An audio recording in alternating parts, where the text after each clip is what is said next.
Training camp has kicked off. Eddie Jackson has signed. That and much more on this episode of the Purple Rain Podcast.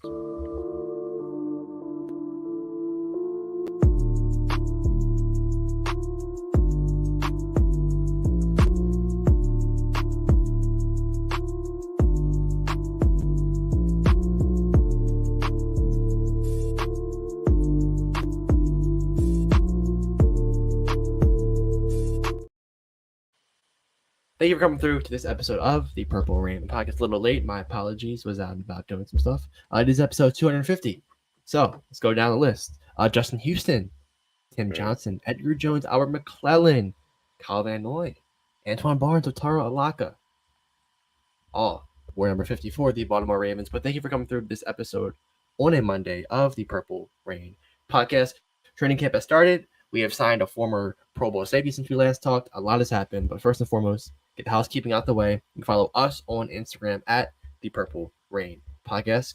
Follow this guy on Instagram, on X at Something Def. Follow me on X and Instagram, on X at Simply AS10, and on Instagram at Simply AS10.prod. Most importantly, our sponsor, Manscaped. Thankfully, the weather has not been as hot as it usually has been, but gotta get yourself looking good. Gotta get yourself looking good. Threw the guard on there. Had some stuff to do this weekend. Got myself looking good. But if you do want to go in there, get you something nice. Code PRP, 20% off your whole order, free international shipping. But we're here to talk about Ravens football and all that jazz. First and foremost, Eddie Jackson. Yes. He's a Baltimore Raven. We talked about it last Thursday. He was visiting. Pen and paper the next day. I mean, we talked about it on the last episode, like you said, and for a minute I was kind of against it because I was saying, to get a safety right now, that's kind of going to be like the most luxurious of luxuries for the Ravens right now. I mean, we have sufficient safeties. Yes, the depth isn't really there, but I was an Ardarius Washington advocate myself. Yeah. But the Ravens saw it different, and I don't have a problem with that. In hindsight, looking back at it, I think you were the one who kind of changed my mind on the whole thing because you said that, with the addition of a Eddie Jackson or somebody like him, it's going to free up Kyle Hamilton. Kyle Hamilton's going to be able to be all over the field. And, we saw him last season. Mike McDonald had him everywhere, coming off the edge, playing that nickel corner spot, guarding tight ends, of course. He was doing it all. So, yeah, I mean, I love the move. And then, we have some things to talk about in terms of like training camp because he was there at training camp. I mean, it's official, right? Eddie Jackson is in the building. He's at the castle and he's making things happen already. We're going to get into that in a little bit. But what was your initial reaction to the Ravens signing Eddie Jackson? I was super happy. I got to assume it's a one-year vet min. You get a Pro Bowler. You get a guy who missed a couple of games, I think, last year, but he's not going to be starting, playing every down for us. He'll be playing a good amount, which, we need. But it's somebody to take over where Geno Stone was. And this is a guy who's proven he can go out there and pick the ball off. I think in 2022, he had 4 straight games with interception. Last year, I think he only had 1. It was against the Browns and against Joe Flacco. But like I said, he missed a good chunk of games throughout the season. But, I mean, it's a typical Raven signing.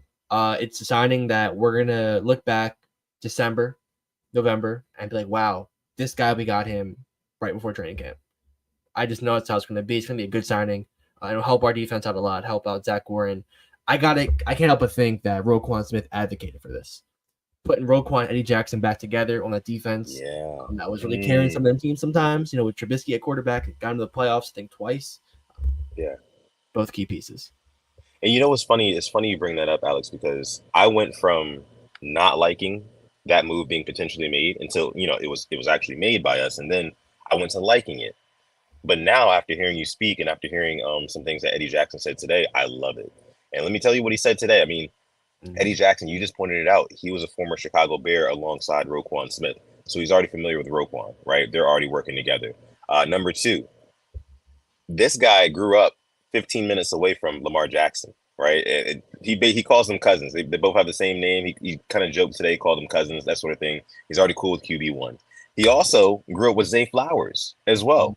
Zay Flowers grew up around his neighborhood. So he's been knowing him for pretty much all Zay Flowers. Like, this is a great addition, and not only just for the X's and O's, but for the locker room, and I think you need that juice, especially on defense, the swagger and the intensity that we have on defense. Adding another name like Eddie Jackson and him Yep. coming into a situation where he knows he does not have to be the number one producing safety or just DB in general on his team, that's huge. That's huge. It allows him, just like it allows Kyle Hamilton, it allows him to feel no pressure, roam around, make plays where he can, just like Marcus Williams is going to do. And just like, of course, Kyle Hamilton is going to do. So I've gone from not liking the move to liking the move to now loving the move. That's where I'm at.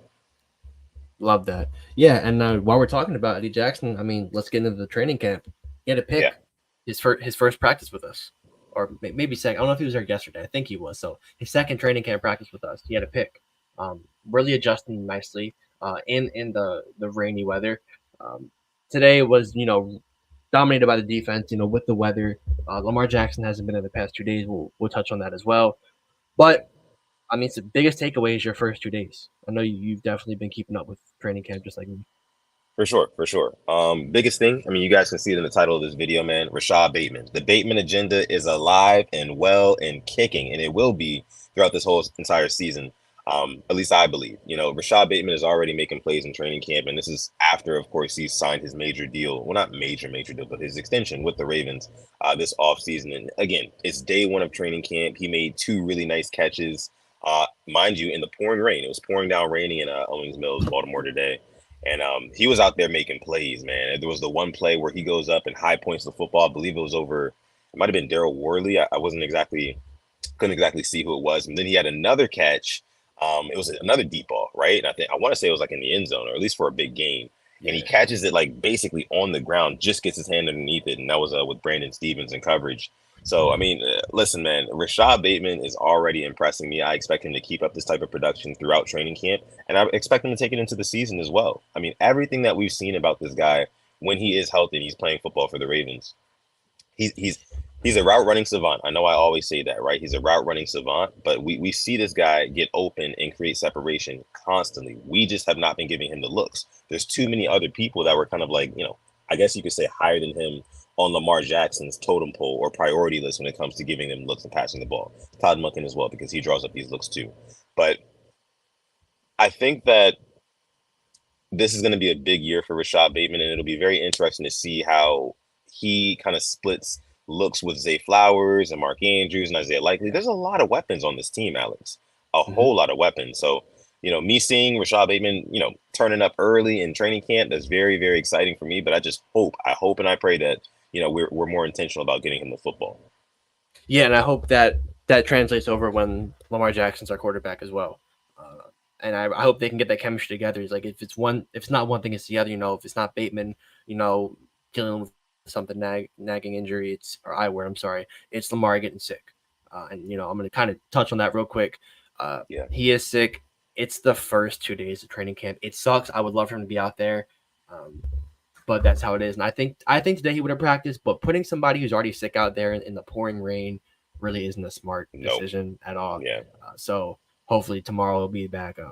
I mean, listen, I'd rather have the Lamar sickness right now than in the middle of the year when we're about to play the Bengals on prime time or the Bills on prime time or a big matchup against a divisional opponent. So hopefully he'll be back by the next time we speak to you guys on Thursday.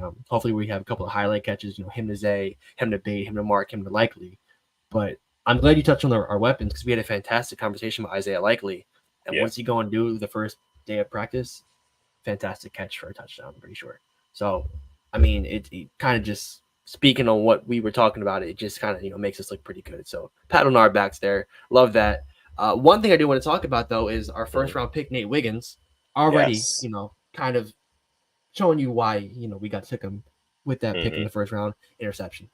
Already looking sticky, looking good as advertised. And he right now is defensive back, quarterback 3. So I like the position we're in. Hopefully it can stay that way for week 1. Yeah. So I got a tweet right here kind of pertaining to Nate Wiggins from Kyle Barber. Shout out to Kyle P. Barber on Twitter. Yeah, fantastic. He says, rookie cornerback Nate Wiggins had an interception today. He was solid in coverage all of practice. Only one bad rep that he counted where he was called for defensive holding. Now, that was kind of the one knock on Nate Wiggins coming out of Clemson, that, he was kind of known for holding, being a little bit too handsy, right? I mean, we say sticky, but a little bit too sticky at times. So if he can clean that up, which I fully expect him to, I expect him to kind of get that out of his system a little bit more in training camp, and then of course in preseason as well. Now, I will tell you this: when the bullets start flying in the regular season and he's out there are going to be some times where he gets called for defensive holding. He's going to Yep. get caught slipping once or twice, probably early in the season, and he's going to hold a guy, and they're going to call it. And I just want everybody to be fully ready and prepared for that, you know. Yeah. But yeah, I mean, this is promising. Listen, Alex, this is another first round pick. This is another first round pick. So I would be concerned if I didn't hear, remnants of his production in training camp. So I'm definitely very happy to hear that. But on the other hand, Marlon Humphrey has also, Mm. he's been looking good too, according to good old Yep. Harbs. So just with the combination of those two, I just feel like this secondary is the best in the league. It's the best secondary in the league, I think, hands down. You know what? It's really hard to argue when you have uh, an All Pro in Marlon, when you know when he's healthy, what he can do. Brandon Yeah, Stevens, who locked down Jamar Chase to me, top had a 6, great top 7, year. top 5, receiver, locked him down twice. Yeah, Locked down Calvin Ridley, locked down any receiver he was going against. You add a Nate Wiggins to that. You bring back Arthur Millette, and then you have guys like TJ Tampa who what up, Gerald? had a Terrell, long time no see. Yeah, You draft a guy in TJ Tampa who had a second round grade on him who fell to the fourth, and it's kind of understanding why he fell to the fourth. Sports hernia. I'm not sure if that's kind of what dropped him, but maybe it was a factor. So he'll be out for a little bit. But then you go and you have a guy in JAD and Pepe who 4 and 5 corners. I'm not mad at that. Or 5 and 6, and then you re-signed Daryl Worley today to be your yeah, special teams and another backup corner.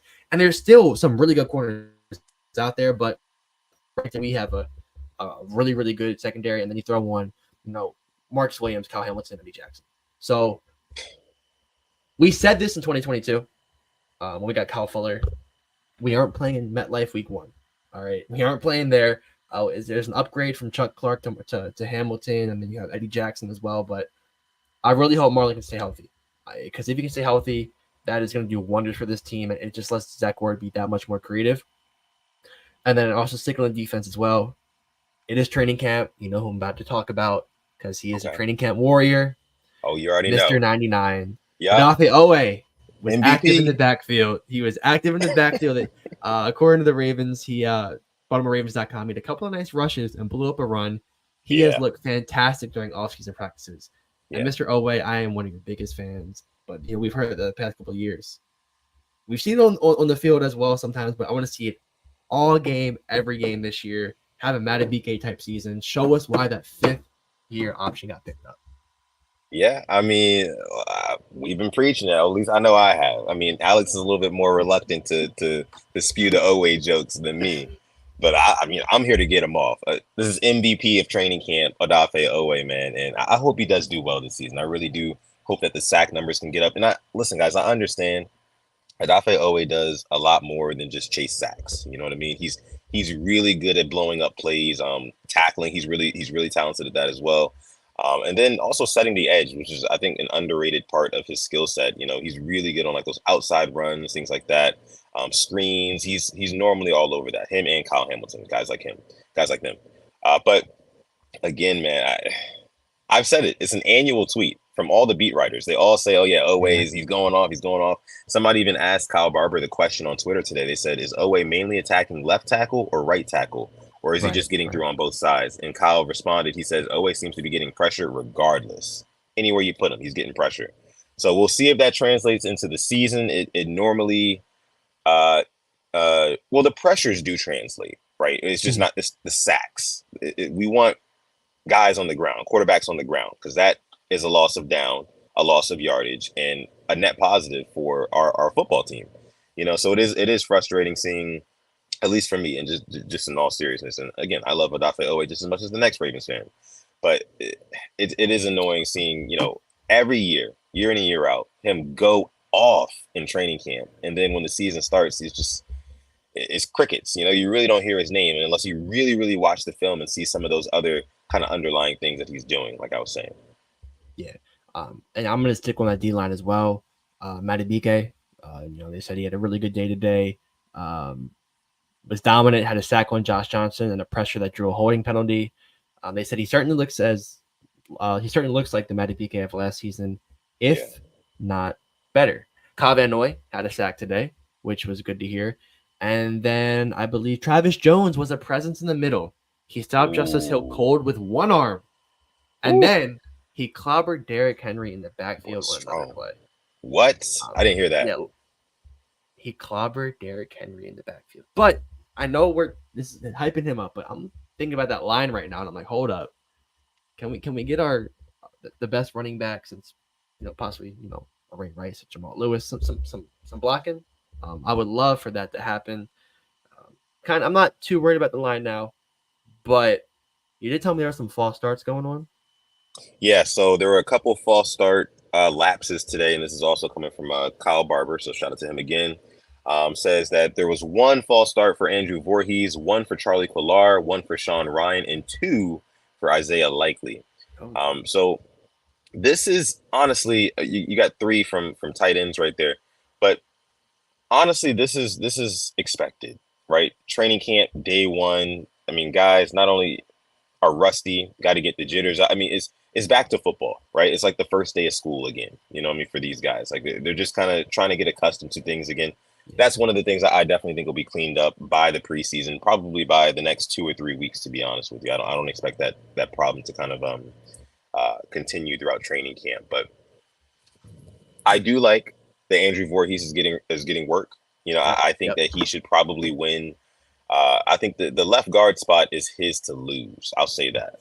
I'd say it's his to lose. He's got to show us something in preseason, of course, and of course, he's got to show the coaches in training camp. We won't get to see all that footage because it's, offensive line play.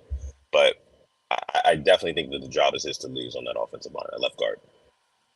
yeah. And then obviously left tackle center is obvious is a show in, but left guard, right tackle, we still don't know. I hope we can get more clarity, and who knows, maybe we can sign Yeah, somebody. I've seen a couple of guys are visiting teams, linemen. I think I saw Greg Van Roten is visiting the Giants, and the guy who I would Connor Williams visiting the Seahawks.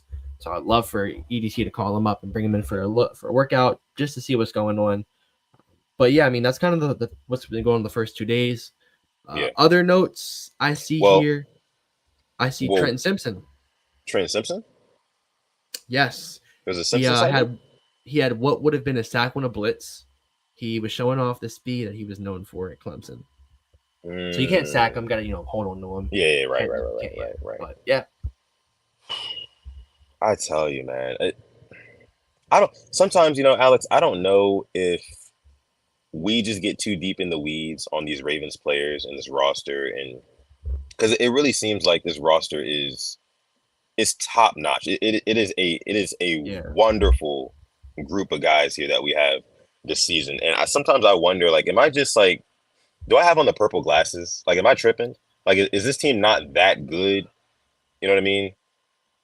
It's hard to repeat last year. I don't think it's as good as last year defensively. I think the maturation of players is going to be key. Guys like a Trenton Simpson going in a year two now, taking that step up. A guy like a Kyle Hamilton, who we saw what he did last year, like we're expecting to only get better. Right. But at the same time, it's like, who am I to tell? Maybe Kyle Van Noy has another good season, or maybe Eddie Jackson has 5, 6 picks and goes back to the form when he was making a Pro Bowl every year with the Bears. We don't know, but it's what we saw Isaiah Likely do last year, how he Yeah. stepped. That's what I'm excited for. Small stuff like that. I don't have us getting the 1 seed. I don't. I think we'll take a step back there, but I want to see how we grow and mature for the playoff games. To not get those 15-yard penalties, to not get those stupid taunting penalties. That's where I want to Yeah. see it, and I'm right there with you. I think if we can do that, I think we can be a better team just based off on the internal stuff, on the external stuff. Yeah, I totally agree, and I honestly think that because I remember after the AFC Championship loss, we were kind of both sharing the same sentiment of like, the regular season really doesn't matter for this team. Yeah, It's all about what happens in the playoffs. So all of the regular season is going to be kind of like a moot point as long as we're yeah. winning games and we're getting to the playoffs. I'm good with that. But what are we going to do when we play these big games against these man, this gauntlet in the AFC is just absolutely ridiculous just thinking about it. But the Chiefs are the main ones, right? They're the main Mhm. culprits that we kind of have to get through. All it's going to take is one win over the Chiefs in the postseason, and I can guarantee you the Ravens can start building a dynasty. All they need to do is break through that psychological barrier of, hey, we cannot beat Patrick Mahomes and the Chiefs. Yeah. And after they conquer that, I mean, what else can they not conquer? So that's why I'm at with it, which is why I think that week one is going to be very important. It's going to be interesting to see how we approach that game. Do we just try to run it down their throat to make up for, the lack of run attempts in the AFC Championship loss? What do we do? Yeah. So we'll see. We'll see. All Let me right. see. You have any other training camp? From training camp, not from today. I think I had one more. Hold on. Let me see. I'm gonna pull up some folks in the chat here. I got my guy Dre. What's going on, Dre? Appreciate you for coming through. He says I'm super excited for Trenton. I am as well, man. I think that Yeah. Roquan Smith is really kind of taking him underneath his wing, and he's going to. I think we're gonna get similar. We're gonna get a similar style of play that we got from Patrick Queen and Trenton Simpson. I can totally see that. It's still the whole thunder and lightning thing, to be honest with you. You got Roquan, who's the thunder. He's everywhere. He's going to be hitting hard. And by the way, he's already talking about this year. He's going for the fumbles a lot more. He's Yeah. trying to punch that ball out. He says some people curl up when he's about to tackle them, but he said the hands coming too. So make sure that you're on the lookout for that because I definitely think he's going to force a couple fumbles. I mean, Roquan Smith is just violent and nasty at the attack point, man. So, yeah. Yeah, and then I'm not, I'm expecting Trenton to have a couple of hiccups, kind of like Yeah. how we saw with Patrick Queen his first couple of years, but Sure. it's kind of expected to a point. It's going to be starting for the first couple of games in his career. I know he started last year in Week 18, looked very good. What I was noticing about him last year against the Steelers is how well he was playing against a running back in Najee Harris, a bigger back, and he was taking him down, hitting the holes. Really, just interesting to see that because I wasn't expecting a guy like him to actually be taking him down 1-on-1. Was reading the passes out the backfield really well. I'm excited for Trenton Simpson. I'm not expecting to have the Pro Bowl kind of All Pro second team year that we saw last year, but a good year. So that's exciting. And next to Roquan Smith, he's just an absolute knowledgeable player. He'll be helping him out as much as you can, and I think Zach will be helping him as well. Former linebacker, make the game slow down and make it easier for him, which I'm fully expecting that, and I'm expecting to see some big plays from Trenton Simpson. I can see him definitely scoop and score once because of that speed. He gets his hands on that ball, he'll take it back the other way for 6. Real quick though, I know we can't be here too long. Tanja brings up Harbs got blasted by Stephen A. He is gonna want to win that game against the Chiefs in the Super Bowl. Yeah, I saw that clip. It's funny. Stephen A. kind of is talking about Harbaugh and how nobody said that about Lamar. It's like the SpongeBob wanted sign, like SpongeBob looking at the wanted sign and it's him. It's like, Stephen, you were the one creating these narratives, that why Harbaugh is defending him. Because just, when he signed that contract, you were saying, was he worth that money? Was he worth this? Was he worth that? And what's he do his first year in his big contract? Wins the MVP. It goes the furthest he's been. Loses by 1 possession, but showed so much growth, puts up 4 touchdowns in the game against the Texans. Yeah. I saw growth from him last year. And, if I can keep on seeing that, we know what the next step is. Yeah.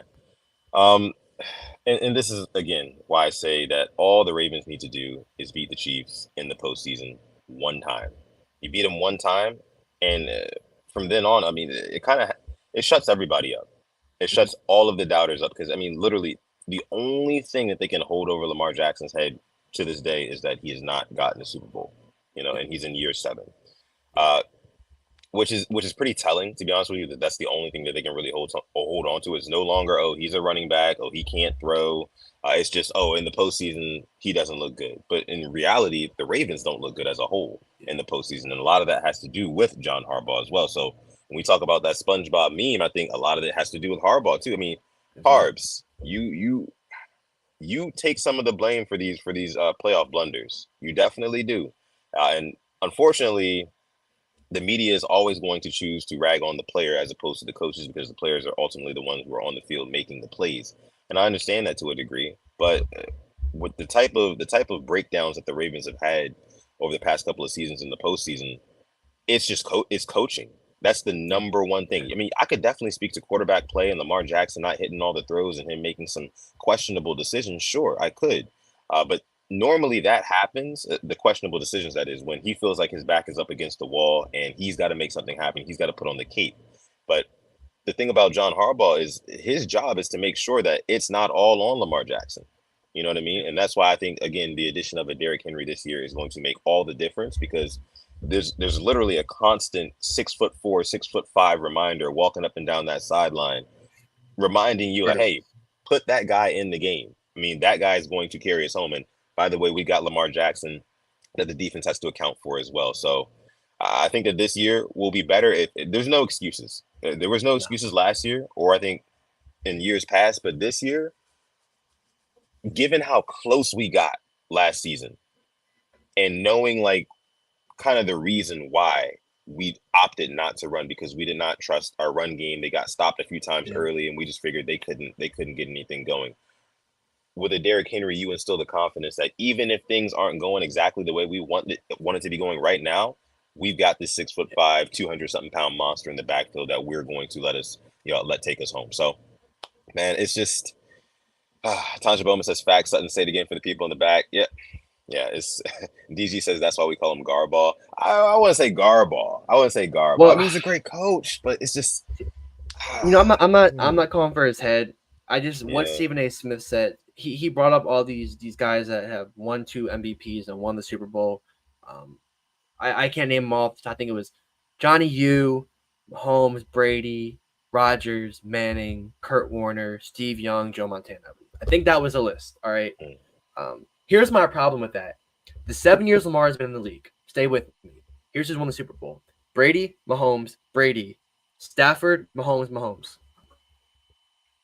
None of the quarterbacks that have won Super Bowl since Lamar has been a starter was drafted with him or after him. That's my point I'm trying to get at. You're holding him to the standard where the only other quarterback who got to it was Burrow. yeah, Josh Allen hasn't gotten there. I mean, Hurts got there as well. Give him that. But like, mm-hmm. Allen hasn't gotten there. Allen has gotten just as far as Lamar, and his Yeah, biggest achievement is going to overtime with the Chiefs.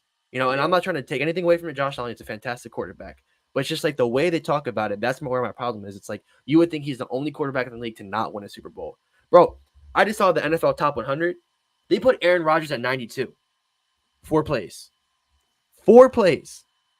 yeah, There's like I feel like we're holding on to something right there. You're like it's let it go, and they're talking about him and just I don't want to get into too much on Aaron Rodgers tangent, but I just that one didn't sit right with me because since he won a Super Bowl, it's kind of just been same old, same old.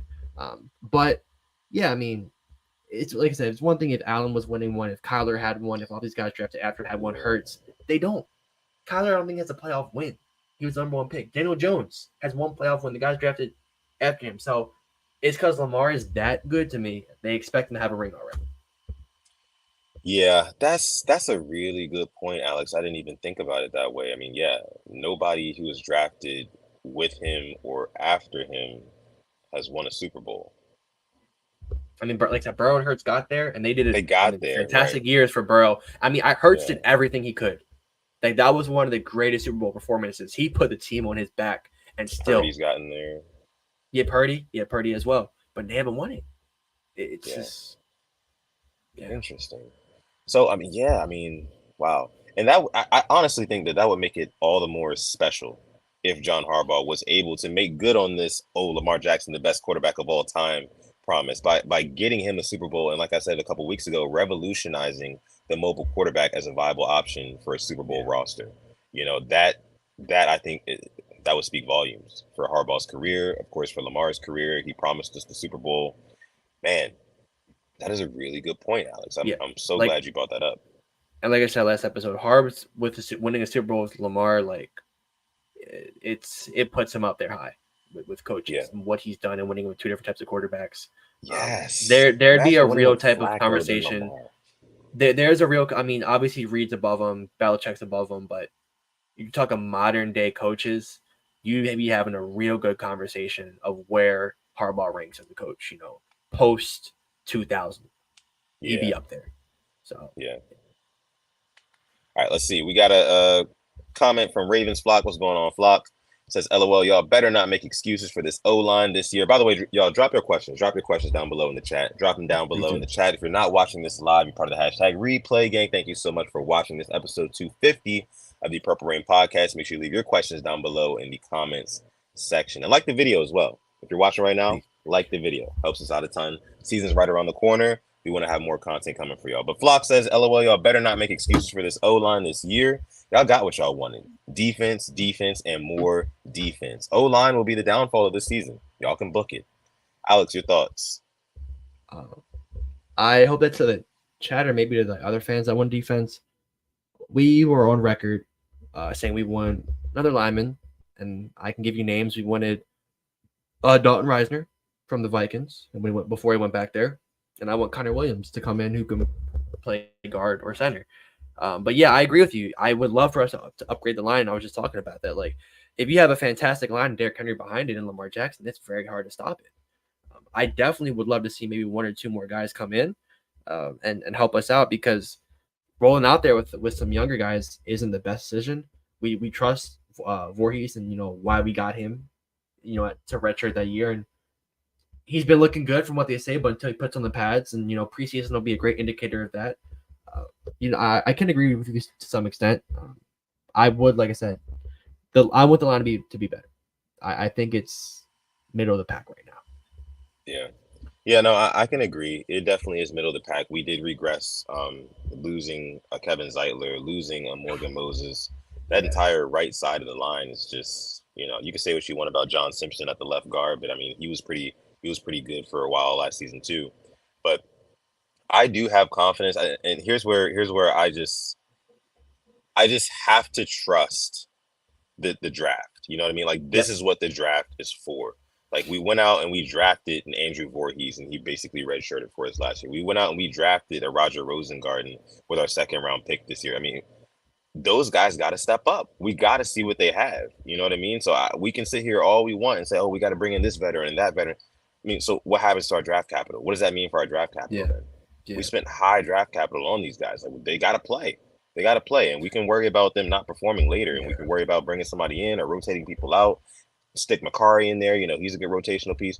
Fa'alele, do something. Cleveland. Yeah, Cleveland, but these guys got to play. They got to play.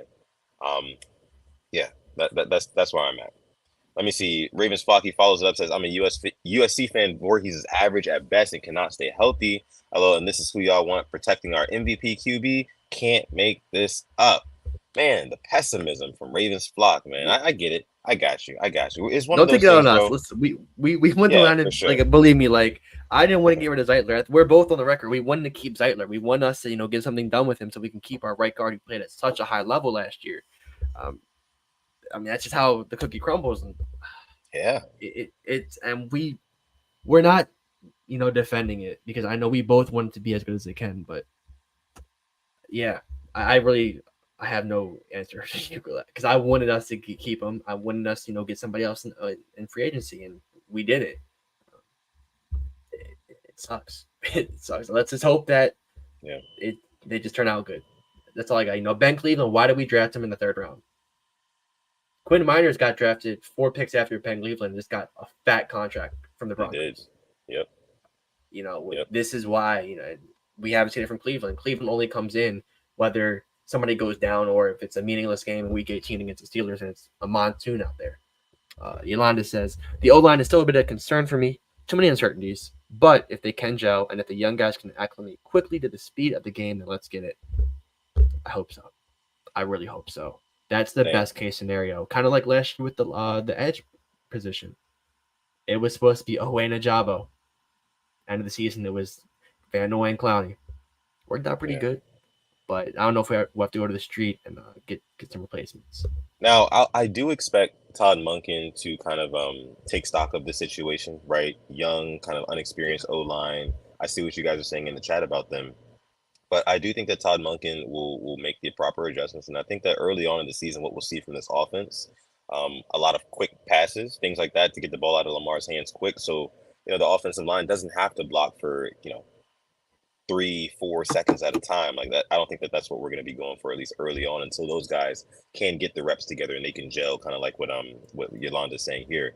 And they also benefit from having a mobile quarterback as well, who's naturally going to make them look better.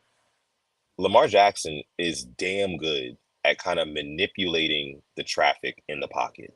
And you guys know what I'm talking about here. We've seen it time Yeah. and time again. I can speak to the Jaguars game where he throws the touchdown to what's his name? Not touchdown, but he throws that big ball to Isaiah Likely. And then also Yep. there's the one, Yep. yeah, there's the one I think earlier in the season that was against the I want to say the Browns, but you remember the game last season where Lamar dances around. He was on like the 30-yard line. He dances around for like 8 seconds and then throws a touchdown to Nelson Aguilar. I know you remember which one I'm Yep. talking about. Yep. Yeah, Yep. yeah. I mean, Yep. Yep. Yep. and Yep. on that play, he manipulated the pocket. I mean, there were bodies all around him, right? But he knows for some way somehow Lamar has the awareness, right? And this is something that he's gotten better at drastically throughout his career, because he used to just be sitting back in the pocket. He would get stripped a lot, things like that. I know he got stripped in the AFC Championship game last year. Another story for Yep. another day. But he manipulates the pocket a lot. Also in that AFC Championship game, the touchdown to Zay Flowers. I mean, what happened? He spins Yep. out of a sack pretty much. There's another guy coming for him. He steps up so his guy can block him. He helps out his offensive line. They just have to be competent. But Yeah. can't be good And everywhere though. and there, the fumble against the Steelers in Week 5, Ronnie Stanley got beat bad. But everything we're hearing about Stanley, he's healthier. He looks better. That's something, to kind of. I mean, he's playing for his career right now, basically. This is his Yeah, last year with us. If he has a good year, who knows what happens. Um, yeah, Yolanda also says, I will say this about the O line. I'm glad we have some veteran backups, Josh and McCary, that can play guard or tackle in the O line if needed. Yeah, I just pulled up our depth chart, and Josh Jones, the UDFA we got, super low key. Who knows what he can do when he comes in? But I mean, Roger Rosengarten was on the team that made the college football playoff with Washington, so yeah, playing in big games. yeah, DG says Ronnie Stanley special blindside strip sack. Yeah, yeah. But you bringing up Lamar being able to get out these sacks and all that, I just want it to be where it's once every 8 games. We have so many examples of this. Like we want it to be less, but it's happy that he helps out his line. We just want it to not have those. So I hope we have yeah. less Houdini moments in the Right. backfield and more in the open field. Agreed. I can agree there, 100%. We love you too, Gerald. We love you too, Oh, we bro. love you, Gerald. Thank you, thank you. The April 123 says y'all think Tez Walker will see the field much this season. Uh, I it's hard to say. It's very hard to say because I want to say on special teams, he Yeah, might get a couple opportunities returning. Um, but it all boils down to what he does in preseason, because I know they're going to line him up at wideout in the preseason and probably in the slot because that's where he mainly played at in college. So we'll see what he does there. He's going to have to produce. I'm thinking, you know, he's just gonna have to put up numbers in the preseason in order to warrant him getting on the field. Because again, there's just yeah, so many weapons right now. I mean, we're talking about Rashod Bateman, Zay Flowers. I mean, Nelson Aguilar is still there. Mark Andrews, Isaiah Likely. Not to say that you can't work him in, but he's probably going to get a lot of the kind of Tylan Wallace type treatment, a little bit of the James Prochet type treatment early on in his career. You'll see him kind of yep. like in spurts here and there, Ooh, right? Like, yeah, but so not much this season. Not unless he completely lights it on fire in the preseason. He scores a yep. touchdown week 1 or something like that, something crazy. But probably not much this season though. Let me see Yeah, here. if, We if have Tylen go ahead. Wallace Yeah, can't go see any playing time, it's hard to see Tez Walker get any playing time. And yeah. Rookie Tylen season, Wallace single-handedly won us a game last year. literally. Yeah, Yeah. I would love to, but we know we rarely give our rookies unless they're a first-round pick play Right. time. Yeah, yeah. Tylan Wallace will definitely get the nod, I think, before Tez Walker in a lot of cases. Let's see. Sean Cole says, "What's the cap, and can we get Matthew Judon?" I believe the Ravens cap we're sitting at about just under 6 million. I want to say. Last time I checked, it was about 5.9 million. I want to say. And can we get Yeah, Matthew we Judon? definitely we can make money. We make space, but getting Judon this year, I don't know. Yeah, that would be a stretch. We do know that Judon would love to come to Baltimore. I remember. Yeah, he went to that Rams game. That Rams game last year that we were just talking about, the Tylen Wallace one. Yep. Matthew Judon was outside of the stadium. I think he was at one of the Crab Shack places nearby the stadium.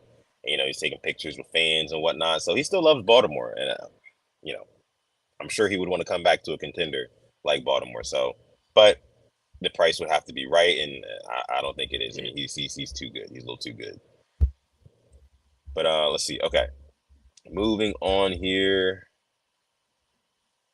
Love West says, if you had to take your life savings and bet it on the Ravens to win the Super Bowl, you can add only one play or one player from any team in the NFL. Who do you add? P.S. You can't pick Patrick Mahomes. Interesting question here. Um, I would say Okay. T.J. Watt. So it's a receiver for me. Oh, It's a receiver. I'm going T.J. Watt. I'm going with the receiver. It'd be either Justin Jefferson. I love Tyreek Hill, but I don't think we already have. I'm not saying Mr. Flowers is him, but we have a fast, speedy guy. I want a do it all guy who can go up there and get the ball, who can run any route on the route tree. It's probably gonna be Justin Jefferson. I think he's the best receiver in the league. That's fair. I'm going Justin Jefferson. That's fair. I just don't Yeah. know how much, you know, in a run first offense, right, that has so many options to Yeah. throw to. And you know that Lamar Jackson loves the tight ends, likes to prioritize those guys, get them their looks. You've got Zay Flowers, who like is one of his best buddies right now or whatever. But on the defensive end, and this is why I picked an edge rusher, that's kind of the one piece we're missing on this roster outside of offensive line, which we just got done talking about at length. But that's the one piece right there. I mean, edge rusher is we need that. If we can have a guy, Yeah. imagine you plug in a TJ Watt on this Ravens defense, like on top of it being a no You know fly what? zone in the secondary. Let me change the question. One offense and one defense. Let Okay. just I that we have our pick, but just because I know we're gonna hear if you pick somebody defense, and it's always defense, defense, defense. Why not about Lamar out? Yes, I'm gonna. I know it's about to be a comment, whatever. If you had to pick anybody offensive, who would you pick? Oh man. Well, you said a Jamar, receiver. Jettas, Jeez, maybe a Alex, right this is tackle, hard. maybe a I'm about to guard. say it probably not gonna be the sexy pick, but it'd probably be a right tackle. It'd be a right tackle. Okay, There's a lot I of high get that. quality right tackles, so I can't pinpoint just one, but yeah, it'd probably be I a right mean, tackle. look what Mahomes did with Sky Moore, Kadarius Tony, and me Yeah. and you out there. With when you give him time, he'll make something happen. For me, Yeah. defensive, I'm thinking I like the TJ Watt that's up there. Maybe a Chris Jones, him and Mm, Matabike. I would love that. yeah. I mean, the secondary, I'm not touching the secondary. I'm not touching the secondary at all. Uh, But I how would can love you maybe not a go edge rusher though, Alex? right. I'm just trying to just kind of Okay, Sauce at least give me Gardner's out Miles there. Garrett or something. Sauce Gardner's. Micah Parsons is there. I mean, there's some. You know who I'm not gonna pick? I am Who? done with this guy. All right, Nick Bosa. All right, you had the chance to solidify in the Super Bowl. I didn't see anything. Silent as a ghost. Yeah. I like the Watt pick. A guy who Stone Cold Chris Jones makes the plays in the biggest games. Yeah. This is Frank Clark funny. would too back in the day. Frank Clark was always making a play for the Chiefs. Yeah. I like how Sean Coles is spelling Tyler Linderbaum and Roger Lindebaum. Rosengarten here. You know Linderbaum. what? We're calling him Lindebaum from now on. It's Lindebaum, not Linderbaum and Linderbaum. Lindebaum. I love it. I love it. Shout out to Sean, man. Shout out to Sean. Uh, all right, let's see. We'll take a couple more questions here before we get out of here. We weren't even supposed to go this long. That's Yeah, crazy. time got But away. yeah, time got Lindebaum. away, Linderbaum, Linderbaum. I'm gonna start saying that just randomly. All right, let's see. Who's your I center? saw a couple Lindebaum. more questions. Lots of activity in the chat today. We love it. We love it. Again, if you're part of the hashtag replay gang, thank you so much for joining this episode. Make sure you leave your question down below in the comment section. That just goes for anybody. Even if you are watching Yeah. live, you want a comment to stick until tomorrow or something like that, leave it down below in the comment section if you got like a hot take. Go ahead and do that for us. Let me see. Sean also brings up, please don't forget about Pat, 42. Big Pat. Yes, sir. Him and Yeah, Derrick block. Henry are going to be a scary sight this season. I listen. I really would prefer to not see him catch as many balls, but if he can just block for Derrick Henry, thank you, and that's all I'm asking. Him in front of you, and you got Derrick Henry behind him. Good luck. Get out the way. That's all I'm gonna say. Yes. Can Get out you the way. imagine? Can you imagine like there's a toss play right to Derrick Henry, right? And you see Derrick Henry coming around the edge. You're locked in, laser focused on him Yep. because Derrick Henry's a big dude. You got to get ready. You got to get ready, right? You got to have the right angle. You can't hip drop no more. So you really got to lock Yep. in on how you're about to make this tackle. And then out of nowhere, you just get absolute. I don't even think pancaked is the word. You're just gonna get blown up, Blindsided. Car crash. dynamite. Yes, by Patrick Ricard. And he still kind of flies underneath the radar. I'm sure they talk about him in film study, other teams, but that's going to happen to a lot of safeties, a lot of linebackers. It's going to be ugly. Whiplash. CTE. Whiplash. Yes. Sorry. All right. CTESPN. But yeah, Jeremiah says here, and we'll go ahead and we'll take this. Let me see. Yeah. I think Henry averages 8 yards per carry, or Lamar has 50 plus touchdowns. Jeez, 50 plus touchdowns is crazy. 8 yards a carry is also crazy. I'll Let me tell you see. this. I'm gonna go maybe 6 to 6.5, but it could reach to 8 depending how many penalties he gets with hip drop, or just maybe trying to pull him down by the horse collar. Who knows? We don't know how the flags are going to be thrown this year with Yeah, the tackling. yeah. But I mean, I can probably go out on a limb and say he'll probably lead the league in those calls drawn. You know what I mean? He'll be up Uh, there. he'll be up there for sure. Okay, let's see. We'll end it with this question here from Chike. What's going on, Chike? Says, how many wins do the Chiefs get, and how will they three-peat? I hate to ask. Um, eh, you know, I think that the Chiefs are going to be a lot more dangerous this regular season than they were last regular season. They were kind of going through somewhat of like an identity crisis offensively last season, and of course, they just got it together like dynasties tend to do. They get it together around the postseason. The Patriots used to do it all the time. And they ultimately won the Super Bowl. But what's their road to three-peating this year? Do I really want to think about it? No. But if I'm being objective about it, um, I think that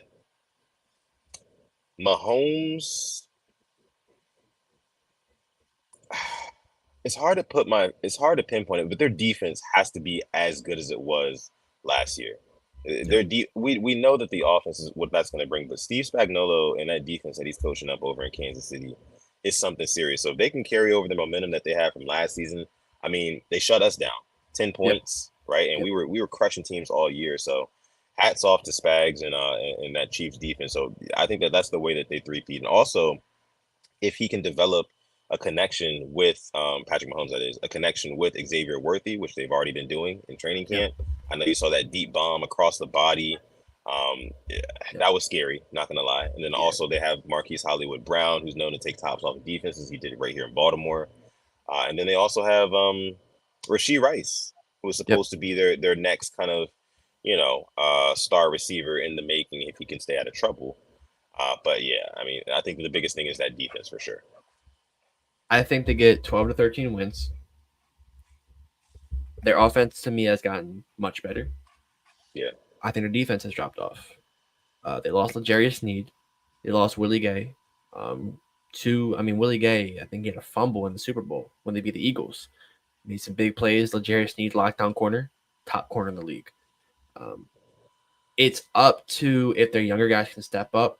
Thornhill, if Justin Reed can still play at a high level, and I think there's a drop off going from Willie Gay to Drew Tranquil, their backup Mhm. linebacker, and Nick Bolton had a down year last year. But Yes. Spagnuolo, I mean, he's shown you how good how good of a DC he is. I'm surprised he hasn't gotten any head coaching jobs. Um, don't know Well, why. that's Maybe because he has a very long history in the NFL of like not being yeah, successful at that. So that's yeah. kind of works to their advantage, the Chiefs. And it's crazy because I saw him on the sideline with the Ravens. I was watching an old game I think years back. I saw him next to Harps. I'm like, oh, that's why you wanted to come in and pull off a master class. say F you, John. But yeah, I don't think he'll get another head coaching job. It's if you look at the trend, everybody wants the next McVay, the next just young phenom. And that's just Shanahan, how it yeah. is. Yep. But I got him 13 wins, and if I were to put a percentage on them winning the Super Bowl, like 70%, better than half. They're 70%. off. I mean, my problem is you give them Xavier Worthy. Like the Bills just hand them Xavier Worthy, and just like they are the best team in the playoffs. They turn it on at the right time, no matter where they're lacking, and their line turns it up. So I don't want to Yeah, see them that's three-peat. true. Hope we can do it, but just let us in the playoffs, and who knows what happens. But yeah, they're Yeah. just a really good team. Yep. Well, we're going to go ahead and leave it there for the question segment in this episode of the Purple Rain podcast. Again, thank you so much for coming through this episode. If you are watching live, we love you. If you're part of the hashtag replay gang, we love you. Make sure you leave a like on this video before you get out of here, and also comment down below. Now, listen, football season is right around the corner. Training camp just started today. We're going to get preseason starting next month. So make sure you stay subscribed. Or if you're not already subscribed to the Purple Rain Podcast YouTube channel, because we got plenty more content coming your way, just like you heard tonight on this episode, or morning, whenever you might be watching. So again, you can follow us on Instagram at the Purple Rain Podcast down below. You can follow me on X or Instagram at Sutton Def. You can follow this guy over here on X at SimplyAS10 and on Instagram at SimplyAS10.prod. And of course, TikTok and all the other fixins. Make sure you follow him on those platforms as well, because he's doing a lot everywhere. Okay. With that being said, I love you guys from the bottom of my heart personally. But with that being said, I'm going to let my guy Alex take us out. Yes, thank you for coming through this episode of the Purple Rain Podcast. 250. 200 freaking 50, dude. Shout out to Engraven. Engraven says Tyreek and TJ. Okay. I get it. I'm sorry. I just have an infatuation with Justin Jefferson. Switching purples. Did you watch Receiver? I have not, but at the same time, he went to LSU. So I have a little bit of a soft spot for LSU. You gotta watch it though. It's honestly, it's really good. I didn't think it was gonna be that good, but it's really good. You should check it out for sure. I'll catch it. I love anything NFL. I'll definitely catch it. But don't want to keep you guys too much longer. Thank you all for coming through this episode. Later episode, the Purple Rain Podcast. As always, stay positive, test negative. Yeah, and never, ever, ever forget, even on the rainiest of days, to call God. It's been episode 250 of the Purple Rain Podcast. We're going to catch you guys in the next one. Peace.